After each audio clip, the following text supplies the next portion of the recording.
Our next speaker will continue with the Tao Te Ching. Kathy, thank you. Friends, Lao Tzu remains one of the most enduring and influential teachers of all time. Often regarded as the archetypal wise old Chinese sage, Lao Tzu is best known for his great work, the Tao Te Ching. It has been translated into more languages than nearly any other text, offering profound insights into the nature of existence and the path of harmonious living. Though much about Lao Tzu's life remains uncertain, the wisdom he left behind continues to inspire seekers across the centuries. His words invite us to attune ourselves to the Tao, the subtle, unknowable essence that pervades all things. Lao Tzu's teachings were never meant to be just a philosophy, but a living practice, a way of being that must be experienced, not merely understood. His wisdom points us inward toward stillness and inner clarity, inviting us to live in harmony with the Tao rather than to strive to master it. Lao Tzu asks us, who can remain still until the moment of action? The sage waits. He doesn't seek fulfillment. Therefore, not seeking, not expecting, he can welcome all things. Lao Tzu taught that wisdom is not found in striving, but in yielding, not in controlling, but in allowing. His words suggest a reality deeper than the mind can discern, a reality that must be lived rather than explained. And yet, behind these poetic verses was a man, a figure shrouded in both history and legend, whose life, like his teachings, seems to slip through the grasp of rigid definition. Little is known with certainty about Lao Tzu's life, yet perhaps this is fitting for one who taught that the greatest truths cannot be named. What we do have are fragments of history woven with legend, hinting at the presence of an extraordinary soul who walked unseen among the rulers and scholars of his time. It is said that Lao Tzu was born in a village in what is now modern-day Hunan province. His family name may have been Li, but his true identity was eclipsed by the reverence of later generations. Lao Tzu means ancient master and is less a name than a reverential title and a testament to the wisdom attributed to him. Unlike Confucius, whose teachings emphasize structure, order, and social duty, Lao Tzu seemed to move in the opposite direction, toward the formless, the spontaneous, the unseen rhythms of the universe. Yet intriguingly, the two are said to have met. One account tells of a young Confucius visiting Lao Tzu, seeking instruction. After their conversation, Confucius was left shaken, remarking to his disciples, "I know how birds fly, how fish swim, and how animals run. But the dragon's flight into the heavens, this is beyond my knowledge. Today, I have met a dragon." Was Lao Tzu truly a historical figure, a single man who once lived and taught? Or was he, as some traditions suggest, a composite of multiple sages whose teachings were refined over the centuries? Whatever the truth, the stories that surround him carry the same quiet mystery as his words. Even the manner of his departure is wrapped in mystery. It is said that in his later years, he grew disillusioned with the corruption of the imperial court and chose to leave civilization behind. Riding westward on a water buffalo, he reached the mountain pass where the known territory of Chu ended. There, the gatekeeper recognized him and pleaded for a final teaching. Moved by the request, Lao Tzu composed a brief but profound text, what we now call the Tao Te Ching. With this parting gift to the world, he passed beyond the boundaries of recorded history. What became of Lao Tzu after that, no one knows. Some say he lived for over a century, others that he traveled west to India and became known as the Buddha. But perhaps the better question is, does it matter? His presence is still felt in the words he left behind, words that, like the Tao itself, seem ever elusive, yet whispering to those who seek to understand. H.P. Blavatsky described the Tao Te Ching as a cosmogony containing the fundamental tenets of esoteric cosmogenesis. Lao Tzu taught that in the beginning there was only boundless, limitless space. All that exists arose from this principle, which exists by itself, developing itself from itself, a concept that in Theosophy may be understood as swabhavat, the root substance or essence of the universe, formless, eternal, and self-existing. Since its true name is unknown and its essence unfathomable, Lao Tzu referred to it simply as Tao, the living breath of the universe. In The Secret Doctrine, Blavatsky speaks of the esotericism of Lao Tzu, suggesting that he possessed a deep understanding of esoteric doctrines. Yet, like all great teachers, he did not reveal this knowledge openly. Instead, he veiled deeper truths within poetic language and paradox, ensuring that only those prepared to perceive them could unlock their meaning. Lao Tzu is said to have written 930 books on ethics and religion and 70 on magic, 1,000 in all. Yet his greatest work, the Tao Te Ching, distills his vast wisdom into just about 5,000 words, scarcely a dozen pages. Within its brief verses, however, lies an immeasurable depth of wisdom. Offering profound insights into the nature of existence, the interplay of opposites, and the path of effortless action, the Tao Te Ching serves as both a poetic meditation and a guide to harmonizing oneself with the timeless rhythms of the universe. Since its writing, there has been ample time to obscure Lao Tzu's true esoteric doctrines from all but initiated disciples. And yet, the Tao Te Ching remains an open secret, its wisdom hidden not by intentional obscurity, but by the necessity for each reader to explore its depths for themselves. Only through contemplation and inner reflection can one begin to unravel its subtle teachings and perceive the boundless truths it seeks to convey. The Tao Te Ching is traditionally divided into 81 chapters, which are further organized into two sections, one dealing with Tao, literally, Book of the Way, and one dealing with Day, usually translated as the Book of Virtue. But virtue in this context also conveys the idea of moral force or power. Beneath the Tao's poetic simplicity lies a profound philosophical framework inviting deep contemplation.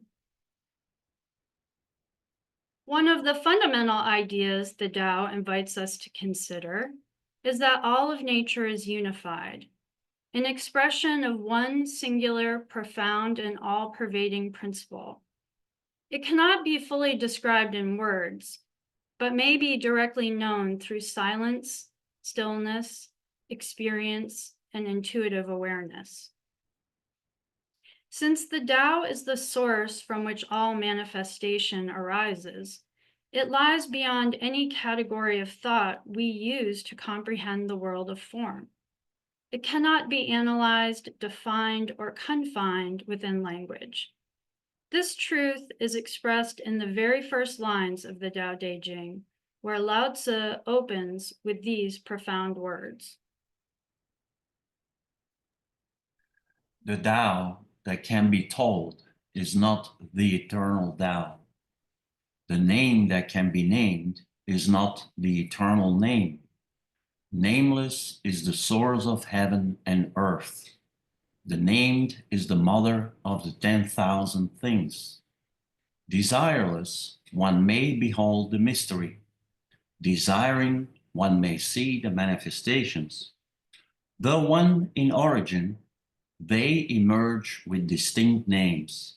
This may be called a mystery within a mystery, the gateway to all essences.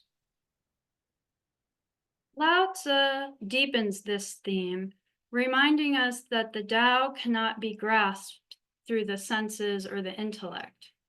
Though ever present, it eludes the senses and slips past the grasp of the mind, too subtle to be seen, too vast to be named, too still to be grasped. Another insight from the Tao Te Ching is that nature or the Tao moves in cycles. The Tao is not static, but flows in an eternal rhythm, moving outward and inevitably returning to its source. This ceaseless movement of expansion and return is the natural way of the Tao. All things emerge, unfold, and ultimately return to their origin, completing the great cycle of existence. Lao Tzu reveals that returning is the movement of Tao, and yielding is the method of Tao. The multitude of manifestation is born from being, but being itself is born of non-being. Here, Lao Tzu points to a deeper layer of reality, the dynamic relationship between being and non-being. The Tao is not just the source of all things, it is that from which even existence itself emerges. He reminds us that we cannot embrace only one side of reality while ignoring the other. We often direct our attention toward being, what is visible, measurable, and solid, while overlooking the generative power of non-being, the subtle presence that makes all things possible. What may seem like emptiness is not absence, but potential. It is what gives shape, function, and meaning to form. This principle is beautifully illustrated in one of Lao Tzu's most elegant metaphors, where he reminds us that it is the empty spaces, the unseen and intangible, that give function and meaning to the tangible world.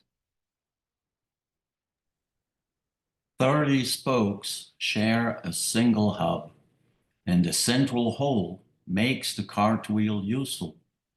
Clay is molded into a vessel, and the empty space makes it valuable. Doors and windows are cut out in the walls, and these openings make the room livable. We benefit from being. We avail ourselves of non-being. The concept of duality and manifested nature is conveyed through the well-known terms yin and yang. The Tao unfolds through complementary opposites, yin and yang, heaven and earth, light and dark, being and non-being. This interplay of duality is symbolized in the familiar black and white yin-yang symbol. Its name translates to diagram of the supreme ultimate, reflecting the dynamic equilibrium of all existence. What it represents is also called taiji, the harmonious and interdependent duality of manifestation, with yin depicted as feminine or black, and yang depicted as masculine or white. Lao Tzu describes this unfolding of existence as a movement from unity into duality, and from duality into the full expression of life.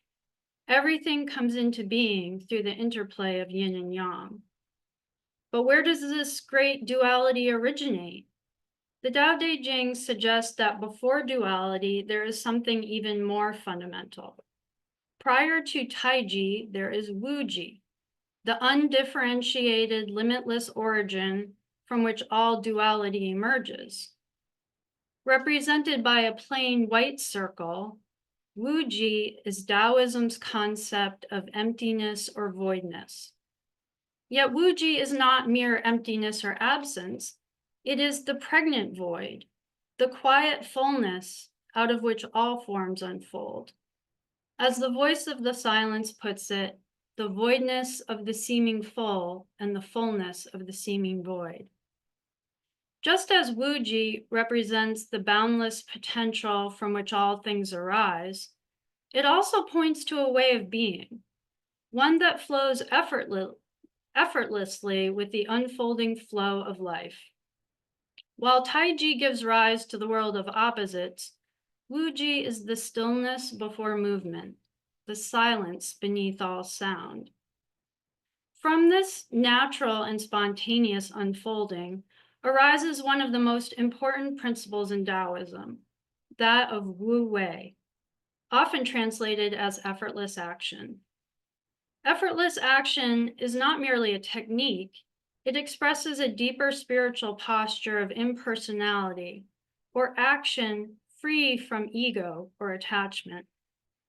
The word wu means not or without, while wei means to act or to do. Though often translated as non-action or inaction, these renderings can be misleading. Here, wei refers to deliberate, self-conscious action, those driven by desire, control, or personal will. By contrast, Wu Wei's non-action is not passivity, but action that arises spontaneously as the flow of the unforced. In this way, Lao Tzu's teachings resonates with the Bhagavad Gita, where Krishna declares that yoga is skill in the performance of action. When the Tao is read in this light, Lao Tzu's teachings on right action take on a deeper clarity. As the Tao is constant and effortless action, yet nothing is left undone. Both Lao Tzu and Krishna teach that true wisdom lies in action without attachment, allowing things to unfold naturally without interference or force. In the pursuit of learning, every day something is acquired. In the pursuit of the way, every day something is dropped. Less and less is done until non-action is achieved. When one achieves non-action, nothing is left undone. The wisdom of effortless action also applies to thought and perception. Alongside Wu Wei, or effortless action, Taoism speaks of Wu Nian, meaning no thought or empty thought, a state of awareness free from clinging to mental activity. Closely related is Wu Xin, no mind or empty mind, a consciousness that moves without attachment, as fluid and unobstructed as the Tao itself. These ideas reappear in Zen Buddhism, but their meaning is often misunderstood. Some interpret them as attempts to suppress all thought or maintain a blank, vacant mind. But true esotericism suggests something far more subtle and transformative. As expressed in the voice of the silence, thou hast to feel thyself all thought, yet exile all thoughts from out thy soul. This paradox points to a profound shift in consciousness, where one no longer thinks from the standpoint of the separate self, but becomes attuned to the boundless, silent heart and the silent wisdom at the heart of nature. In this way, Wu Wei, Wu Nian, and Wu Xin are not passive states, but keys to the highest creative power.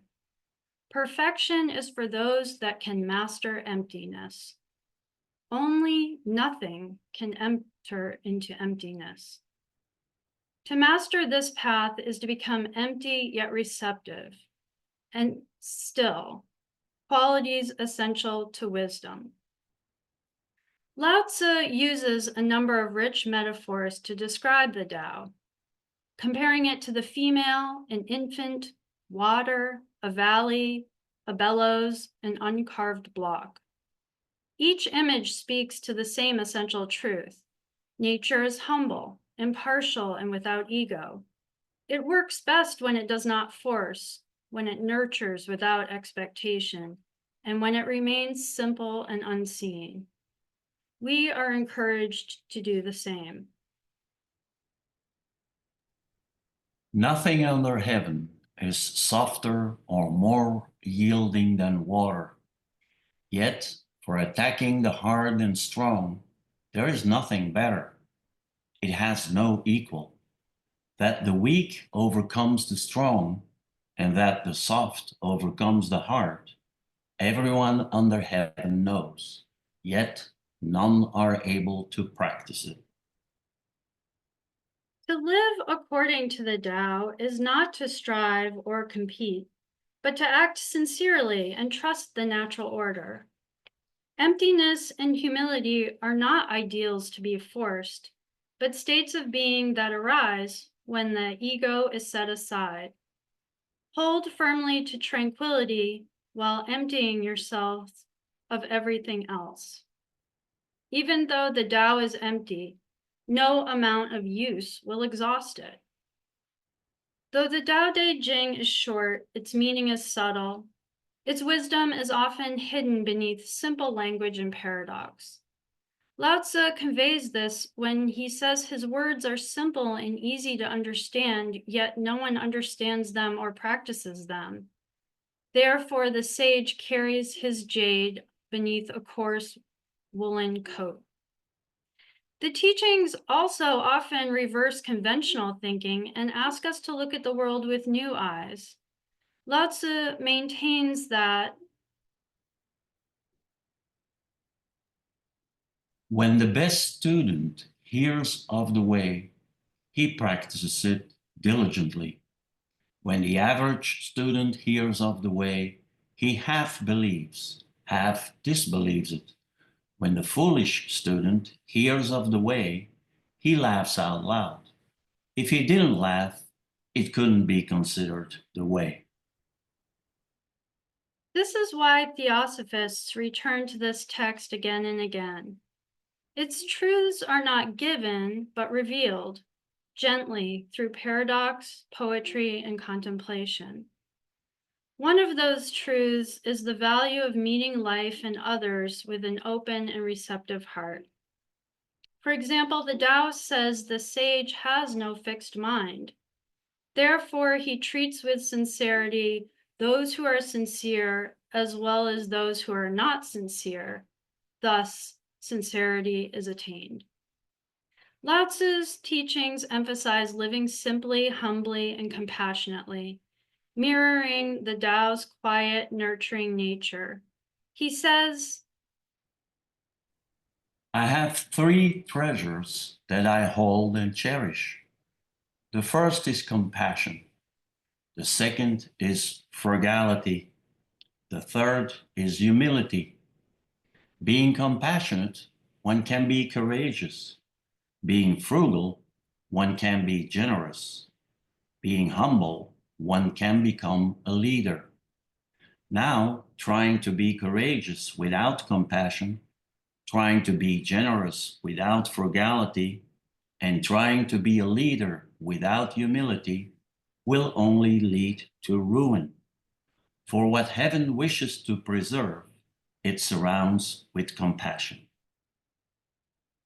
the Tao expresses itself as harmony, as it follows its intrinsic nature. And what is this intrinsic nature? Spontaneity, the effortless unfolding of knowledge at the right time. The sage does not resist life, but flows with it. To follow the Tao is to move when it is time and to be still when it is not. To trust that life unfolds with its own rhythms. For Lao Tzu, true wisdom is the ability to move in harmony with the cycles of the universe. To know the Tao is also to know oneself, for knowing others is wisdom, but knowing oneself is enlightenment. Mastering others requires strength, but mastering oneself is true power. To master oneself one begins with self-knowledge. And self-knowledge begins with stripping away all that one believes oneself to be. With practice, one becomes less entangled in identity and more attuned to the quiet rhythm of the Tao. The sage recognizes that the universe is generous. There is a time for all things. Yet it is also precise and impartial, for what is out of season does not endure. Lao Tzu reminds us to avoid extremes, excess, and extravagance, and exhorts us to remain calm and serene, moving ever in the present. Thus, Lao Tzu provides this provocative portrait of the sage. The sage has no self of his own. He regards the self of others as his own. Those who are good, I treat with goodness. Those who are not good, I also treat with goodness. Thus, goodness is attained. Those who are sincere, I treat with sincerity. Those who are insincere, I also treat with sincerity. Thus, sincerity is attained. The sage, when dealing with the world, is one with it. His mind harmonizes with that of the people. The people turn their eyes and ears to him, and he treats them as his grandchildren. The Tao ends in the same paradoxical way it began, urging us to look beyond appearances, to plumb the depths rather than tread water on the surface, reverencing the magnanimity of the sage and providing us with this gentle reminder. Sincere words are not sweet. Sweet words are not true. Good men do not argue. The argumentative are not good. The wise are not learned. The learned are not wise. The sage does not hoard. The more he uses for others, the more he has for himself.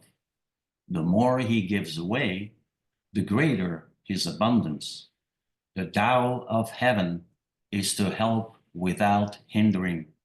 The Tao of the sage is to serve without striving. Thus, the sage does not resist life, but moves with it, not through force, but through flow. In embracing the rhythm of the Tao, we come to see that true wisdom is not about control, but trust, not about striving, but allowing. This is the way of effortless harmony. Thank you. Thank you so much, Kathy. Your words carried a healing power of the mind and the heart.